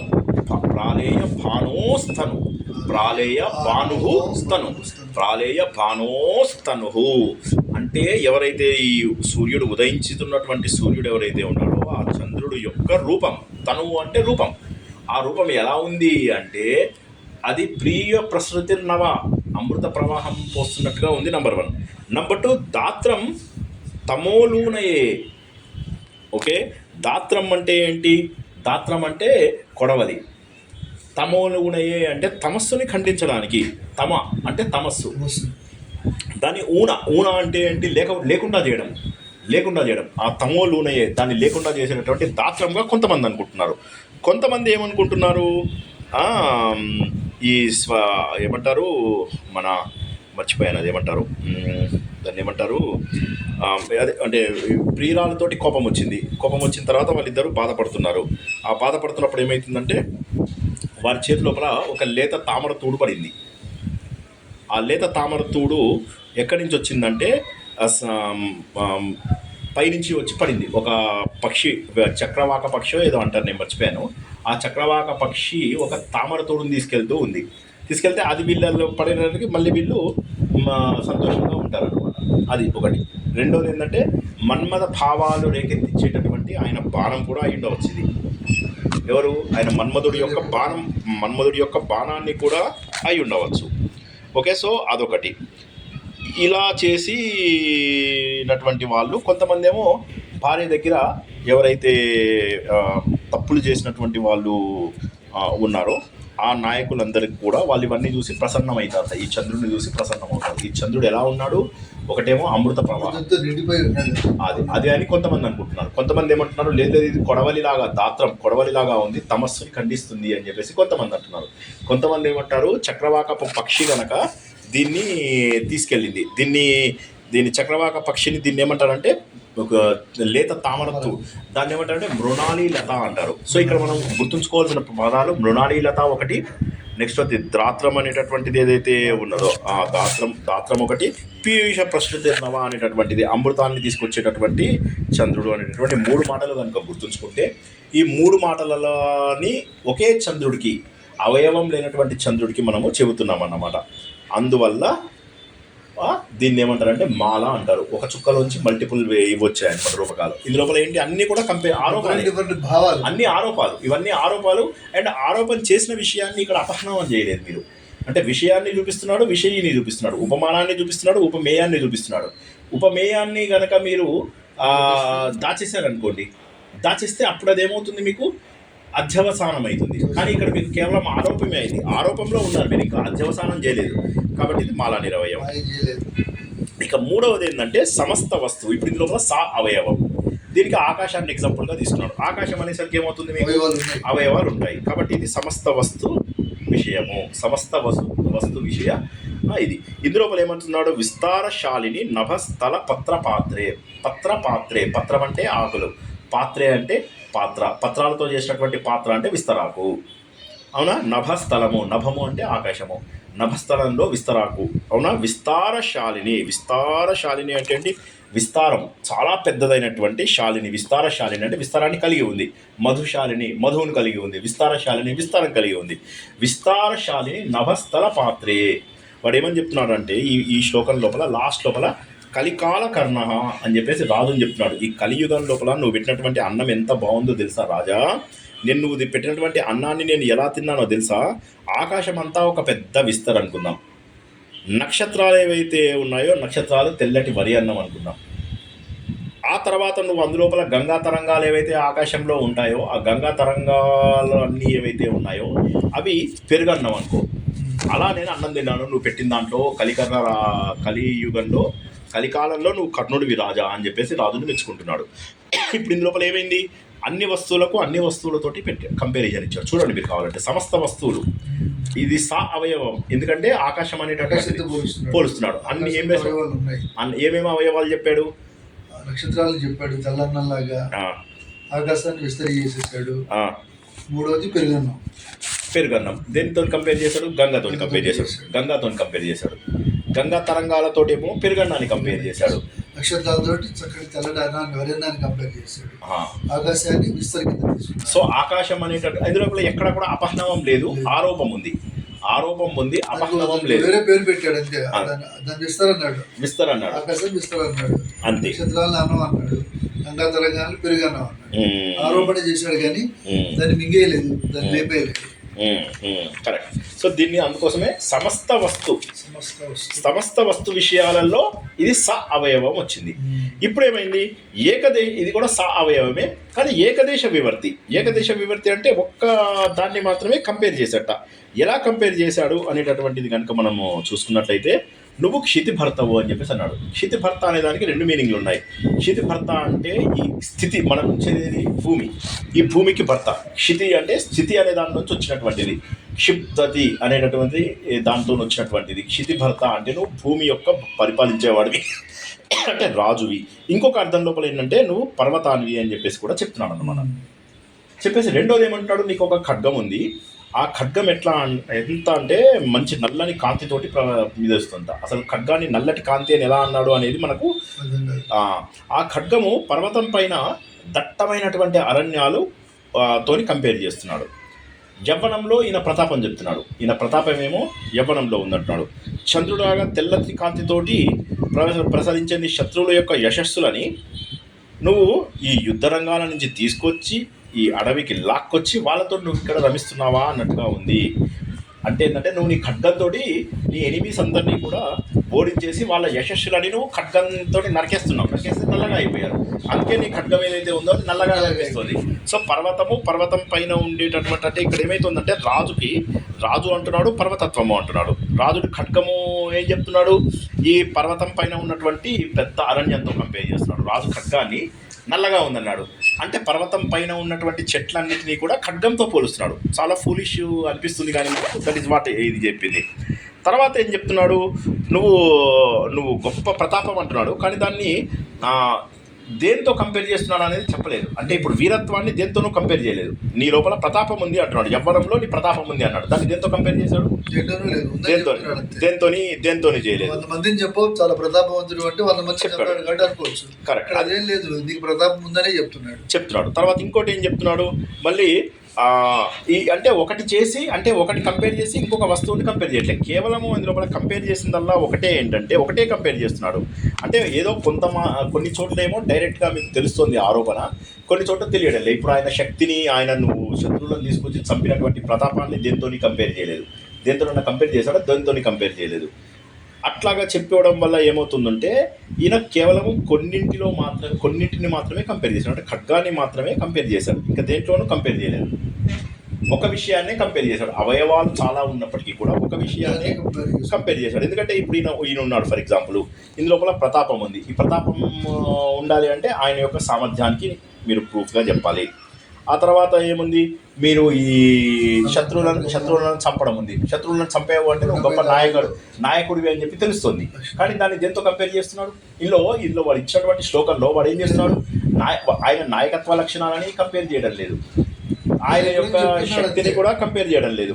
కేవలం ఆయన ఖడ్గాన్ని మాత్రము కంపేర్ చేస్తున్నాడు. అయితే ఖడ్గంలో ఒక్కదాని మీద మాత్రమే డైరెక్ట్గా చెప్తున్నాడు, మిగతావన్నీ మనం ఎజ్యూమ్ చేసుకోవచ్చు. అంటే మనకు వ్యంగ్యంగా తోచరిస్తే అన్నాడు అని ఖడ్గాన్నే చెప్తున్నాడు, అది వ్యంగ్యంగా తెలుస్తుంది. కానీ డైరెక్ట్గా ప్రతాపాన్ని దేంతో కంపేర్ చేయలేదు. అదేవిధంగా ఈయన గొప్పతనం ఏదైతే ఉందో, నాయకత్వం, ఇంతమందిని చంపాడు కదా గొప్ప నాయకుడు ఈయన, ఆ నాయకత్వాన్ని కూడా దేంతోనూ కంపేర్ చేయడం లేదు. కానీ ఖడ్గాని మాత్రం కంపేర్ చేస్తున్నాడు. అంటే ఒకదాన్నేమో వాక్యంగా చెప్తున్నాడు, మిగతావేమో వ్యంగ్యంగా అర్థం చేసుకోండి, మీరే అర్థం చేసుకోండి అని చెప్పేసి చెప్తున్నాడు. చెప్పడం వల్ల ఏమైపోతుందంటే ఇక్కడ ఒక్క వస్తువు మాత్రమే ఏకదేశ వివర్తి, ఒక వస్తువు మాత్రమే అవయవాలు అన్నీ ఉన్నప్పటికీ కూడా, అంటే 3-4 కంపేర్ చేయడానికి అవకాశాలు ఉన్నప్పటికీ కూడా మీరు ఒక్కదాన్నే కంపేర్ చేసి చెప్పారు. కాబట్టి ఏకదేశ వివర్తి అని చెప్పేసి ఇక్కడ చెబుతున్నాడు అన్నమాట. ఇక ఇప్పటివరకు మనం ఏం నేర్చుకున్నాము? అవయవము, అవయవము. అవయవంలో మనం ఏం నేర్చుకున్నాము? దాసీకృత అనేది అయితే మనం నేర్చుకున్నామో, ఆ దాసీకృతి అనే దాంట్లో కూడా నేర్చుకున్న దాంట్లో అది కేవలం నిరవయవము. తర్వాత మనం అందులోపల మాలా నిరవయవంలో ఏం నేర్చుకున్నాము? చంద్రుడు, దాత్రము, మృణానిలత, అవన్నీ కూడా తెలుసుకున్నాము. మూడోది వచ్చేసరికి అవయవంలో ఆకాశం అనేటటువంటి అవయవాలు ఉన్న దాన్ని మనము భోజనం అనేటటువంటి దాంతో ప్రతి అవయవాన్ని ప్రతి దాంతో కంపేర్ చేసాం. వ్యంగ్యంగా లేదు, వాచ్యంగానే ఉంది. ఇక్కడికి వచ్చేసరికి ఏమవుతుందంటే ఈయన 4వది ఏదైతే ఉందో ఇందులోపల ఒక ఖడ్గాన్ని మాత్రమే ఆయన కంపేర్ చేశాడు. మిగతావన్నింటిలో ఆయన ప్రతాపం తెలుస్తుంది, ఆయన నాయకత్వ విశేషాలు తెలుస్తున్నాయి, ఆయన గొప్పతనం తెలుస్తుంది. కానీ వాటిని వ్యంగ్యంగా వదిలేశాడు. కానీ దానికి కంపారిజన్ ఇంకొక పదాన్ని ఇవ్వలేదు, ఎక్కడా ఇవ్వలేదు. ఎందుకంటే నువ్వు చాలా గొప్పవాడివి, నువ్వు నీ ప్రతాపత్వం లోపల నువ్వు భీముడివి, ఇలా ఏమీ చెప్పట్లేదు ఆయన. చెప్పకుండా ఏమవుతున్నాడు, కొన్ని అంటే అవయవాలు ఉన్నప్పటికీ కూడా ఒక్క అవయవాన్ని మాత్రమే తను వాడుకున్నాడు. అంటే అన్ని అవయవాల లోపల తను చెప్పట్లేదు కంపారిజను, కేవలం ఖడ్గం ఒకటే పర్వతంతో చెప్పేశాడు అన్నమాట. అందువల్ల ఇదేంటంటే ఏకదేశ వస్తువు. మరి ఇది నిరవయవం కాదు, దీన్ని మనం కేవలం అనడానికి వీల్లేదు. ఎందుకంటే వస్తువు ఇక్కడ నిరవయవం కాదు, ఇది అవయవం. కానీ కత్తిని ఒక్కదాన్నే పోల్చాడు, ఆయన చేతిలో ఉన్న కత్తినే పోల్చాడు, ఆయన ప్రతాపాన్ని, ఆయన నాయకత్వాన్ని పోల్చలేదు. అందుకని చెప్పేది అంటే ఏకదేశ వస్తువు అని చెప్పేసి చెప్పడం అన్నమాట. తర్వాత ఏంటంటే క్లేశ అంటే ఏంటి? శ్లేష ఉండాలి మనకు. క్లేశ కాదు, శ్లేష ఉంటే శ్లిష్ట పదం ఉండాలి. ఇప్పుడు ఇది శ్లిష్ట పదం అనేటటువంటిది, అశ్లిష్ట పదం అనేటటువంటివి, ఇవి 2 రకాలు. ఇందులోపల ఏమొస్తుంది? కేవలము మాల. శ్లేష పదం ఉండాలి, అందులో కేవలము మాల. శ్లేష పదం ఉండకూడదు, కానీ కేవలము మాల. ఇది పరంపరితం అవ్వాలి. పరంపరితం అంటే ఒక దాంట్లోంచి ఇంకో దాంట్లోకి జంప్ కొట్టాలి. ఆ జంప్ కొట్టేటటువంటి ప్రాపర్టీస్ గురించి ఇక్కడ మనకు చెప్తున్నాడు అన్నమాట. ఇందులోపల ఏం చెప్తున్నాడంటే ఒక నాయకుడు ఒక ప్రియురాలి యొక్క సౌందర్యాన్ని చెప్తున్నాడు అన్నమాట. ఏమని చెప్తున్నాడంటే మొత్తం చంద్రుడిలో ఉన్న ప్రతి లక్షణము నీకు కూడా ఉన్నాయి. ఆ చంద్రుడిలాగే నువ్వే విధంగానైతే కమలాలు ఉన్నాయి. ఫర్ ఎగ్జాంపుల్ కమలాలు వాటి అందం ఉంటుంది, కానీ నీ ముఖం చూసిన తర్వాత కమలాల అందాలను ఎవరు రెస్పెక్ట్ ఇవ్వట్లా, తక్కువైపోతున్నాయి. నీలాగానే కళ్ళ లోపల ఆహ్లాదాన్ని పుట్టిస్తున్నాడు, మంచి ఆహ్లాదాన్ని కలగజేస్తున్నాడు. చూడగానే మంచి మన్మథ వికారం కూడా మన లోపల ప్రొడ్యూస్ అయ్యేలాగా చేస్తున్నాడు చంద్రుడు. ఇది అయితే నీ ముఖం ఉంటే ఇంకో చంద్రుడు ఎందుకు అసలు అవసరమా నిజంగా? అయితే ఒకటే పాయింట్ ఏంటంటే చంద్రుడి లోపల అమృతం ఉంది, సరేలే నీ లోపల కూడా అధరామృతం ఉంది కదా అంటున్నాడు అని లేని క్యారెక్టర్ని కూడా ఇందులోపల కలిపేశాడు. అయితే ఇప్పుడు ఇందులోపల శ్లేష పదాన్ని పెట్టాడు. ఇందులోపల మెయిన్ ఏంటంటే శ్లేష అంటే అందులోపల అమృతం ఉంది, నీ లోపల కూడా అధరామృతం ఉంది అనేటటువంటి ఒక శ్లేష కలుపుకుంటూ వచ్చాడు అన్నమాట. అది మెయిన్. అంటే ఇందులోపల శ్లేష కలుపుకుంటూ వచ్చాడు కాబట్టి ఇదేంటి మీకు శ్లేష. ఇందులోపల ఆరోపించడానికి ఇంకా ఏముంది? అమృతం అనేది ఒక్కటే ఆరోపిస్తున్నాడు, మిగతావన్నీ కూడా ఆటోమేటిక్గా ఉన్నట్టుగానే చెప్పాడు. వాటి శ్లేషగా వచ్చినప్పుడు ఒక్క పదం మాత్రమే కంపేర్ చేస్తున్నాడు, అదేంటి? అమృతము, అధరామృతము. ఈ రెండే కంపేర్ చేయడం వల్ల ఏమైందంటే ఇది శ్లేష పదం యొక్క కేవల అలంకారం. ఇది శ్లేష పదం యొక్క కేవల అలంకారం. కాబట్టి దీన్ని ఏమంటారంటే శ్లిష్ట శబ్ద నిబంధన కేవల పరంపరిత రూప అలంకారం. ఇందులోపల ఏం చేస్తున్నాడు? పరంపరిత ఎందుకు వచ్చింది? పరంపరిత అంటే మీరు చూసినట్టయితే ఒక దాంట్లోంచి ఇంకో దాంట్లోకి ఇలా వస్తూనే ఉన్నాయి. ఉంది చాలా కష్టంగా ఉంది. అవును, చాలా కష్టం. రాయాలి, రాస్తేనే గుర్తుంటాయి. అందులోపల ఏమవుతుంది? దీనిలో పరంపరిత అని ఎట్లా అయిందంటే మీరు వరుసగా నీ ముఖము చంద్రుడిలాగా ఉంది, సౌందర్యం ముఖంలోకి వచ్చిన తర్వాత ఏం చేశాడు? నెక్స్ట్ కళ్ళల్లోకి వెళ్ళాడు. కాబట్టి ఇలా అంటే ఒక్కొక్క భాగంలోకి వెళ్ళాడు. నీ ముఖము చంద్రుడు, కళ్ళకు వచ్చిన తర్వాత మళ్ళీ అమృతం, రైట్, అంటే మళ్ళీ పెదాల్లోకి వచ్చాడు. అంటే ముఖాలలోంచి కళ్ళల్లోకి వచ్చాడు, కళ్ళల్లోంచి పెదవుల్లోకి వచ్చాడు. సో కాబట్టి ఏమైంది? ఇది పరంపరితమైంది. అయినా he's going to the granular impact. అందుకని ఇది పరంపరితం. పరంపరితం ఎలా అయింది అని ఎవరన్నా అడిగితే ఇది చెప్పాలి. ఏదంటే he's going to the granular detail. ఆ ఫ్లో ఉంది. ఆ ఫ్లో లోపల శ్లేష ఎక్కడుంది? లాస్ట్ లోపల చంద్రుల్లో ఉన్నవన్నీ ఉన్నాయి, మెయిన్ అమృతం లేదు అని మళ్ళీ అప్పుడు అధరామృతాన్ని కలిపాడు. చాలా క్లియర్గా ఉంది కదా, ఇప్పుడు ఏమి కన్ఫ్యూజన్ లేదు కదా. దీన్ని మీరు జస్ట్ శ్లోకం ఎలా గుర్తుంచుకుంటారంటే పద్మస్య రుచిమ్న హంతిం. పద్మస్య అంటే కమలం యొక్క, రుచిం అంటే రుచి అంటే ఇది టేస్ట్ కాదు, రుచి అంటే దాని యొక్క వెలుగు. ఆ రుచిం నా హంతిం అంటే పోగొట్టడం, హత్య చేయడం, దాన్ని తగ్గించేసేయడం, దాన్ని తగ్గించేస్తున్నావు అన్నమాట. సో పద్మస్య రుచింన హంతిం అలా. సో అది మనం అలా గుర్తుంచుకున్నట్లయితే ఇది శ్లిష్ట నిబంధన. లాస్ట్ లోపల బింబాదరే అని వస్తుంది. లాస్ట్ లోపల బింబాదరే. సో లాస్ట్లో బింబాదరే, స్టార్టింగ్ లోపల ఏంటి? కిం పద్మస్య రుచింన హంతి, కిం పద్మస్య రుచింన హంతి, లాస్ట్ లోపల బింబాదరే అని వచ్చిందంటే ఇది ఏంటి? కేవల శ్లిష్ట నిబంధన పరంపరిత రూపక అలంకారం. ఇంత పెద్దదన్నమాట. ఇప్పుడు నెక్స్ట్ ఏం చేస్తున్నాడు వాడు? ఒక రాజు గురించి చెప్తున్నాడు. ఇందులోపల ఇది మాలా పరంపరితం. మాలా పరంపరితం అంటే చాలా వాటిని కంపేర్ చేయాలి. ఒక దాంట్లోంచి మల్టిపుల్ థింగ్స్ రావాలి పరంపరితం, అండ్ ఒక దాంట్లోంచి ఇంకోటి కూడా రావాలి. ఆ రావడానికనే ఏం చెప్తున్నాడు? విద్యాన్ మానస హంస. విద్వాన్ అంటే ఎవరు? బాగా తెలివైనటువంటి వారి యొక్క హృదయం లోపల. అంటే ఓ రాజా అంటే రాజుని ఆ కవి ఎలా పొగుడుతున్నారంటే, నువ్వెవడివి? నువ్వు ఒక హంసవి. హంస అంటే ఎవరు? వాళ్ళందరి మనసు ఏదైతే ఉందో అది మానస సరోవర్, కైలాస మానస సరోవర్ ఏదైతే ఉందో కైలాస మానస సరోవరం లోపల నువ్వు హంసవి. వాళ్ళందరి కనుక మనస్సులు కనుక మానస సరోవరం అయితే ఆ మనస్సు లోపల నువ్వు అందులో విహరించే హంసవి. నువ్వేం చేస్తున్నావు? శత్రువుల యొక్క సంపదను తగ్గిస్తున్నావు. శత్రువుల యొక్క సంపదని నువ్వు తగ్గించి కమలాలను వికసింపజేస్తున్నావు. కమలాలని వికసింపజేసేటటువంటి నువ్వు అంటే కమలాలం యొక్క సంకోచాన్ని వ్యాకోచాన్ని చేసేటటువంటి సూర్యుడు నువ్వు. అదేవిధంగా నువ్వు అంటే కమలాలు సూర్యుని చూసి కుంచుకు కూడా పోతాయి. అదేవిధంగా నువ్వు శత్రువుల యొక్క దీన్ని కుంచింపజేస్తున్నావు. ఏది? శత్రువుల యొక్క కీర్తిని, వాళ్ళ సంపదని, యశస్సుని, డబ్బుని హరించేస్తున్నావు. అంటే సూర్యుడితో కంపేర్ చేశాడు. తర్వాత ముందేమో మానస సరోవరం అది చెప్పాడు. మానస సరోవరం మనసులోంచి వచ్చావని చెప్పాడు. శత్రువుల యొక్క సంపదని నువ్వు సంకోచిస్తున్నావు అని చెప్తున్నాడు. తర్వాత శత్రువుల యొక్క రక్షణ కోసం అని చెప్పేసి కోటలు ఉంటాయి. ఆ కోటలు, అడవులు ఇవన్నీ కూడా నువ్వు వెతుక్కోవాల్సిన పని లేదు. ఎందుకంటే అదుర్గా అంటే దుర్గాదేవిని వెతకడానికి శివుడికి అవసరం లేదు. యాక్చువల్గా శివుడికి దుర్గాదేవిని వెతకాల్సిన అవసరం ఏముంది? దుర్గాదేవి ఎప్పుడు తన దగ్గరే ఉంటుంది కదా. ఆ మార్గం లోపల నువ్వు నీలలోహితుడవి అంటే నువ్వు శివుడివి అని చెప్తున్నాడు. శివుడు ఇప్పుడు ఇక్కడ రెండు విషయాన్ని కంపేర్ చేస్తున్నాడు. నువ్వు శివుడివి అని చెప్పి డైరెక్ట్గా చెప్పకుండా నువ్వు నీలలోహితుడివి అంటున్నాడు. నువ్వు నీలలోహితుడివి అని చెప్పడం ద్వారా ఏంటంటే ఈ దుర్గమమైనటువంటి కోటలు ఇవన్నీ నువ్వు వెతకాల్సిన అవసరం లేదు. ఎందుకంటే దుర్గ నీ దగ్గరే ఉంది కాబట్టి నువ్వు నీలలోహితుడవి అని చెప్పేసి చెప్తున్నావు. అదేవిధంగా ఏం చేస్తున్నాడు? నువ్వు సమిధలు ఏవైతే ఉంటాయో ఆ సమిధలన్నీ స్వీకరించడం లోపల నువ్వు వైశ్వానరుడు. వైశ్వానరుడు అంటే మన శరీరంలో ఉన్నటువంటి అన్నాన్ని అరిగించేదాన్ని వైశ్వానరం అంటాం. అహం వైశ్వానరో భూత్వా ప్రాణినాం దేహమాశ్రిత అది అనమాట. మన శరీరంలో ఉన్నటువంటి తిన్నటువంటి పచామ్యన్నం చతుర్విధం, 4 విధాలుగా తిన్నటువంటి అన్నాన్ని ఎలా అయితే మనం చేస్తామో అది వైశ్వానరుడు చేస్తాను. వైశ్వానరం అనేటటువంటి అగ్ని రూపంలో సమిధలను నువ్వు స్వీకరిస్తున్నావు. అంటే ఒకసారి వైశ్వానరుడుగా చెప్తున్నాడు, ఒకసారి శివుడిగా చెప్తున్నాడు, ఒకసారి మానస సరోవరంలో హంసలాగా చెబుతున్నాడు, ఇంకోసారి సూర్యుడిలాగా చెబుతున్నారు. సత్యం విషయం లోపల ప్రీతిని కలిగించమనే దాన్ని కనుక సాధించాలంటే నువ్వు దక్ష ప్రజాపతి లాంటి వాడివి. సతీదేవికి అప్రీతి కలగజేయడం ద్వారా దక్ష ప్రజాపతి లాంటి వాడివి అని చెప్పేసి అంటున్నాడు. ఇది కొద్దిగా కన్ఫ్యూజన్ ఉంది. ఇది కంపారిజన్స్ ఎక్కువ ఉన్నాయి. తర్వాత చివరిది ఏంటంటే నువ్వు విజయుడివి అన్నాడు. విజయుడివి అంటే 2 రకాలు ఏంటంటే విన్నర్ కూడా కావచ్చు.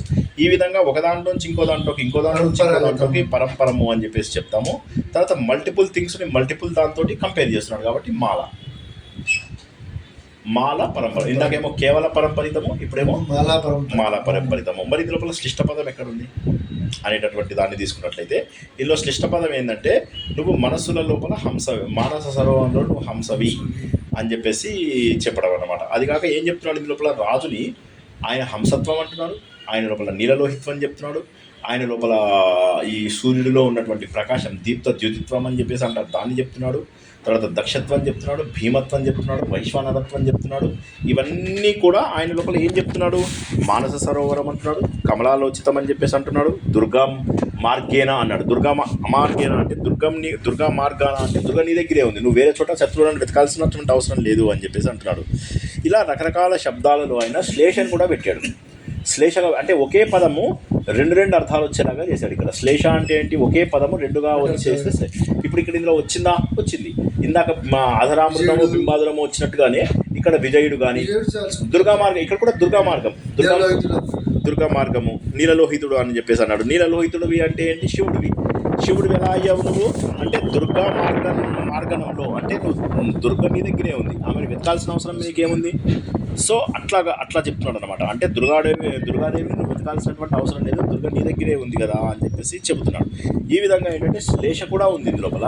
అంటే శ్లేష అంటే ఒక పదానికి మల్టిపుల్ పదాల యొక్క అర్థము ఉంది, మల్టిపుల్ ఆరోపాలు ఒక దాంట్లోంచి ఇంకో దాంట్లోకి తీసుకుని వస్తున్నాడు కాబట్టి పరంపరితము, మల్టిపుల్ విషయాలతో కంపేర్ చేస్తున్నాడు కాబట్టి మాల, ఒక దాంట్లోంచి ఇంకోటి చేస్తున్నాడు కాబట్టి పరంపరితము, ఒక దాంట్లోంచి ఇంకో దాంట్లోంచి మల్టిపుల్ విషయాలు చేస్తున్నాడు కాబట్టి మాల అయింది, శ్లేష ఉంది కాబట్టి శ్లేష అయింది, శ్లేష మాల పరంపరిత, మూడు రకాలుగా దీన్ని మనము రూపకాలంకారం. ఇంత శ్లేష ఉందన్నమాట మనకంటే ఇన్ని రకాల చాలా కష్టమైనటువంటిది ఈ శ్లోకం, చాలా కష్టమైనటువంటిది.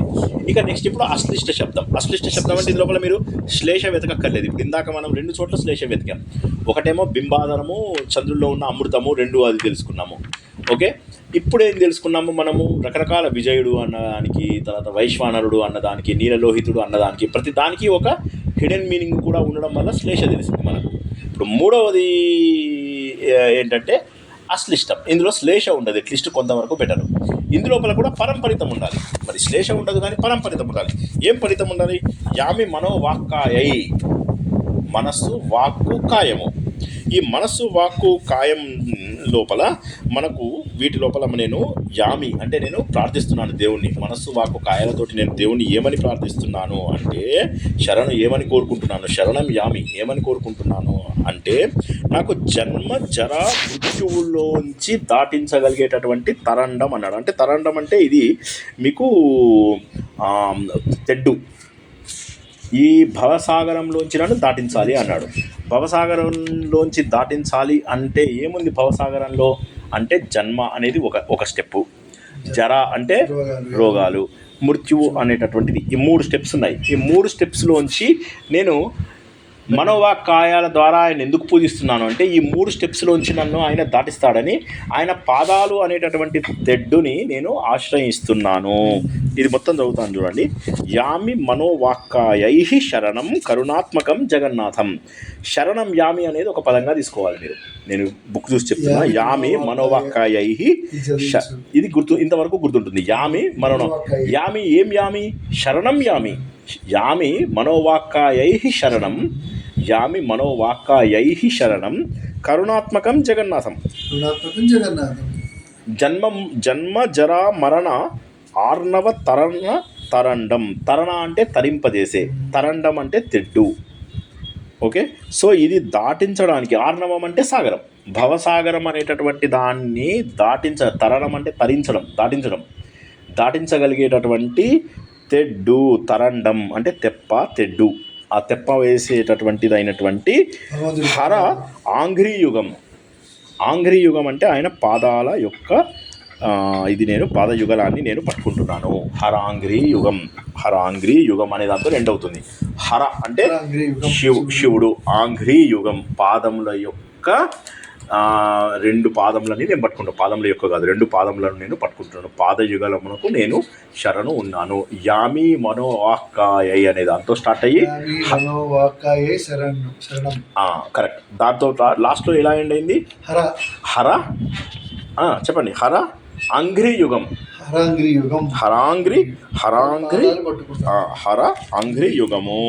హరాంఘ్రీయుగము. సో ఇది 7వది అయిపోయింది మీకు. ఇందు లోపల మీకు పరంపరితం ఎక్కడ ఉంది? జన్మ జరా వచ్చేసాయి కదా, ఒకదాని తర్వాత ఒకటి వచ్చింది. పరంపరితం ఏది అని ఎవరన్నా అడిగితే మీరు ఇది జవాబు చెప్పాలి. అండ్ ప్రతిదానికి కూడా మీరు ఏం ఎక్స్ప్లెయిన్ చేయాలి, అది ఎందుకు వచ్చింది అసలు, ఎందుకు వచ్చింది, టైటిల్ ఎందుకు పెట్టాం, టైటిల్ ఎందుకు పెట్టామనేది చెప్పాలి. లాస్ట్లో రూపకాలంకారం అనేది కూడా చెప్పాలి. రూపకం అనేది ఎందుకు, ఇది అభేద ప్రాధాన్యం. దీంట్లో అది ఒకటి, అది రెండు లేవు ఇక్కడ. అభేద ప్రాధాన్యం చెప్పాలి, విషయాన్ని దీన్ని దాచట్లేదు అని చెప్పాలి. ఆరోపే మాల ఎందుకో చెప్పాలి, మాల అయితే మాల, పరంపర ఆరోపం చేయాలి. ఆరోపణ చేసినటువంటి విషయాన్ని మీరేం చేయాలి, ఆరోపణ చేసినటువంటి విషయాన్ని దాచకూడదు. మళ్ళీ ఆరోప విషయాన్ని మళ్ళీ మీరు దాచకూడదు కూడా, అనాపహనం కనిపిస్తూ ఉండాలి. అలా కనిపించేలాగానే మనం చేస్తున్నాం ఇప్పటిదాకా కూడా. సో అది మనకు మెయిన్ ఇవి తెలుసుకున్నటువంటి ఇది చివరిది, రూపకాలంకారంలో చివరిది. ఈ చివరి దాన్ని చాలా ఈజీ అన్నమాట. ఇదేంటంటే ఇందులో కూడా శ్లేష లేదు. శ్లేష ఉన్నవి రెండే. ఎక్కడైతే రాజుని మనము రాజు యొక్క కత్తి కాదు శర్మ గారు, రాజు యొక్క సమితలు స్వీకరించడంలో నువ్వు వైశ్వానరుడవు, అది అందులోపల నీకు శ్లేష ఉంది. విజయుడవు అంటే విజయం అంటే సక్సెస్ అని ఒకటే, అర్జునుడి కంటే ముందు పుట్టావు అని చెప్పేసేటువంటి ఒక మీనింగ్. అంటే ఈ విధంగా చెప్తూ నువ్వు 100 ఏళ్ళు పరిపాలిస్తావులే రాజా అని చెప్పి మనకు అక్కడ ఏం చేశారు, శ్లేష పెట్టారు. శ్లేషతో పాటుగా మాల పెట్టాడు. అక్కడ బింబాధరం పెడితేనేమో ఒకటే శ్లేష ఉంది అక్కడ. కానీ రెండో దాంట్లో శ్లేషలు చాలా ఉన్నాయి. ఏంటంటే వైశ్వానరుడవు అంటే ఏంటి, సమితలు స్వీకరించే అగ్నివి అని అర్థము. సో అగ్నిని అక్కడ శ్లేషగా వాడాడు. రెండోది నువ్వు నీలలోహితుడివి అన్నాడు. అంటే దుర్గమ మార్గంలో నువ్వు దుర్గ నీ దగ్గరే ఉంది కాబట్టి నువ్వు నీలలోహితుడివి అని శివుడితో కంపేర్ చేశాడు. అలాగే ప్రతిదానికి అందులోపల ఉన్నటువంటి ప్రతిదానికి ఏదో ఒక శ్లేష పదం ఉంది. ఆ శ్లేష పదాన్ని పరంపరితంగా వాడాడు కాబట్టి దాన్ని మనం ఏం చేసాం, అక్కడ శ్లిష్ట పదం నిబంధన మాలా పరంపరితం అని చెప్పేసి అన్నాం. ఇప్పుడు అశ్లిష్ట శబ్దంలోకి వచ్చేసరికి ఇందులోపల శ్లేష లేదు. ఇందులోపల మనం ఏం చేసాము, కేవల పరంపరితంలోకి వచ్చాం. కేవల పరంపరితం అంటే ఏంటి, పరంపరితము ఉండాలి కానీ ఒక విషయాన్ని మనము ఆరోపించాలి. ఆ ఒక్క విషయము ఏంటి, ఆయన పాదాలను తెడ్డులాగా భావిస్తున్నాము అనేది ఒక్క విషయమే. ఆరోపణ జరిగింది ఒక్క విషయమే. ఇందులో మల్టిపుల్ విషయాలకు జరిగేది నెక్స్ట్ వస్తుంది. ఇప్పుడు ఏది కేవలం మాలా పరంపర లోపల ఏం చెప్తున్నాడంటే పర్యంకో రాజ్యలక్ష్మ అని చెప్పేసి ఏదైతే చెబుతున్నాడో ఇందులోపల లాస్ట్ లోపల ఏం చెప్తున్నాడంటే మాలవ భూపతి యొక్క ఖండలస్య అని చెప్పేసి చెబుతున్నాడు అనమాట. చెబుతూ ఇది మొత్తం శ్లోకాన్ని మనం మొత్తం గుర్తుంచుకోవడం కష్టం కాబట్టి పర్యంకో రాజ్యలక్ష్మ్యా అని స్టార్ట్ చేసి మాలవ ఖండలస్య అని ఇందులోపల ఏమేమి కంపేర్ చేశాడో చూద్దాం. ఏమేం చేస్తున్నాడంటే ఇతని యొక్క ఖడ్గం అనేది ఏదైతే ఉందో ఈ ఖడ్గం ఎలాంటిది అంటే లక్ష్మీదేవి విశ్రమించేటటువంటి పర్యంకం అంటే మంచం. ఓకే, ఆయన లక్ష్మీదేవి పడుకునేటటువంటి మంచము. అతడి పౌరుషం కనుక సముద్రం అయితే ఆ సముద్రం యొక్క తరంగం అతని ఖడ్గము. ముందు పౌరుషాన్ని కంపేర్ చేస్తున్నాడు. ఫస్ట్ ఏం చెప్తున్నాడు, అతని ఖడ్గం తీసుకుని బయలుదేరాడు. శర్మ గారు ఖడ్గం తీసుకుని బయలుదేరాడు. మీరు పరంపరిత ముందు గుర్తించండి. ఫస్ట్ ఖడ్గం గురించి చెప్పాడు. ఖడ్గం గురించి చెప్పినప్పుడు పౌరుషం సముద్రము అన్నాడు కాబట్టి పౌరుషం. మూడో పాయింట్ ఏమైందంటే అతడి యొక్క విజయము అన్నాడు. అతడి యొక్క విజయం అనేసరికి ఖడ్గం తీసుకెళ్ళిన వాడు విజయం సాధించాడు అని. విజయం సాధించడం వల్ల శత్రువులందరూ పారిపోయారు. సో 4 స్టెప్స్ శర్మ గారు. మొదటేమో ఖడ్గం కాదు ఖడ్గం. ఫస్ట్ ఖడ్గం తీసుకున్నాడు, రెండోది బయలుదేరాడు, మూడోది విజయం సాధించాడు, నాలుగోది పారిపోయారు. ఇవి 4 పరంపరితం కిందకి వస్తాయి. ఈ 4ని మరి ఎలా కంపేర్ చేశాడు అని చెప్పాలి అశ్లిష్ట శబ్దాల ద్వారా. అంటే రెండు మీనింగ్లు రాకూడదు. ఇందాక నేర్చుకున్న స్ట్రైట్ ఫార్వర్డ్ మీనింగ్లు ఉండాలి. ఏం మీనింగ్స్ ఇచ్చాడు అందులోపల అంటే ఇందులోపల మాలవ రాజు యొక్క ఖడ్గం లోపలేమో మంచం అని చెప్పేశాడు, లక్ష్మీదేవి పడుకునే మంచం అని చెప్పేసి చెప్పాడు అన్నమాట. తర్వాత ఏం చెప్పాడు, అతడి పౌరుషం కనుక సముద్రం అయితే ఆ సముద్రం యొక్క తరంగమే అతని ఖడ్గం అని చెప్పేసి చెప్తున్నాడు. అంటే పైకి వస్తుంది తరంగం. ఎలా వస్తుంది, పైకి వస్తుంది. నాకు పౌరుషం వచ్చిన ప్రతిసారి ఖడ్గం బయటికి తీస్తాడు. అది పౌరుషము ఇదని చెప్పేసి చెప్పాడు అనమాట. అతడి విజయము ఎలా ఉంటుందంటే శత్రువుల వంశాలు అనేటటువంటి వెదురు పొదలను చిన్న భిన్నం చేసిన మదగజం. అతడి విజయము నాశనం చేసినప్పుడు లేపేసేయడం వల్ల ఏమొస్తుంది, అతని విజయం నాశనం అయిపోతుంది. ఆ నాశనం అయిపోవడంతో ఏమవుతుంది, అతను ఏం సాధిస్తున్నాడు, విజయాన్ని సాధిస్తున్నాడు. ఆ విజయం ఎట్లాంటిది అంటే ఈ ఏనుగులలోంచి వచ్చే మదగజ స్రవం, మదగజ జలం లాంటిది. విజయం ఈజ్వల్ టు మదగజ జలం. అంటే ఈయన ఏం చేశాడు, ఈ ఖడ్గాన్ని తీసుకుని శత్రువులందరినీ చిన్నాభిన్నం చేసేసాడు. ఏనుగు వాటిని చిన్నాభిన్నం చేసింది, ఆ చెట్లను వాటిని చిన్నాభిన్నం చేసి ఆనందంగా మదజల స్రావం జరిగింది. ఇతడు కూడా ఖడ్గంతో వాటన్నింటినీ నరకడం వల్ల విజయం వచ్చింది. ఇతని విజయం ఈక్వల్ టు మదగజ జలస్రావము అని చెప్పేసి చెప్పడం అన్నమాట. చెప్పిన తర్వాత ఏమైంది, ఈ రాజుతోని యుద్ధం చేయడానికి వేరే వాళ్ళందరూ భయపడిపోతున్నారు అన్నమాట. ఆ భయపడుతున్నటువంటి రాజులలో ఒక రాజు ఎవడైతే ఉన్నాడో అతడు ఎలా ఉన్నాడంటే హిమాలయాలకు పారిపోయే, ఇప్పుడు ఇక్కడ ఉన్న హంస హిమాలయాలకు పారిపోయేటట్టుగా చేసే వర్షమేఘం లాంటి ఖడ్గం అన్నమాట. అంటే ఇక్కడి నుంచి అది వర్షం రాగానే హంస హిమాలయాల దాకా వెళ్ళిపోయింది. ఆ విధంగా ఉన్న జనాలందరూ పారిపోయారు అని చెప్పేసి చెబుతూ పారిపోయిన శత్రువుని హంసలతో పోల్చాడు. అది ఆ పారిపోయినటువంటి శత్రువు. సో ఇప్పుడు ఇక్కడ పౌరుషం వచ్చిన బయటికి కత్తి తీసే విధానంతో పోల్చాడు. సో ఇప్పుడు ఈయన మెయిన్ ఈయనకి ఏంటంటే ఒక దాంట్లోంచి ఇంకో దాంట్లోకి వచ్చింది. ఎందుకు ముందు పౌరుషము, ఆ పౌరుషంలోంచి ఫస్ట్ ఖడ్గం తీసుకొచ్చాడు, ఖడ్గంలో పౌరుషము, ఆ పౌరుషంలోంచి విజయం వచ్చిన తర్వాత శత్రువులందరూ పారిపోవడం అంటే ఎట్లా పారిపోయారు, మామూలుగా హిమాలయాలకు పారిపోయినట్టుగా పాడు అంటే ఎట్లా చేశారంటే మదగజం కనుక కొట్టినట్టుగా రైట్ ఇలా వంశాలు లేపవతల పడేశాడు. సో కత్తి ఎప్పుడు చూస్తున్నాడంటే సముద్రంలో తరంగాలు వచ్చినట్టుగా ఇళ్ళని పౌరుషం ఉప్పొంగుతోంది. కరెక్ట్. మనం ఏం చేద్దామంటే ఇక్కడికి ఇంకా చాలా ఎగ్జాంపుల్స్ ఉన్నాయి రూపకంలో. ఇక్కడ కాపి మనము సందేహాలంకారం నుంచి కొత్త రికార్డింగ్ స్టార్ట్ చేసుకుందాం. అప్పుడు ఈజీ అవుతుంది మనకు. లేకపోతే ఏంటంటే అన్నీ ఒక్కసారి కష్టమైపోతుంది. ఒకసారి ఆపి మనం తర్వాత చూసుకుందాం. Okay, I will record stop.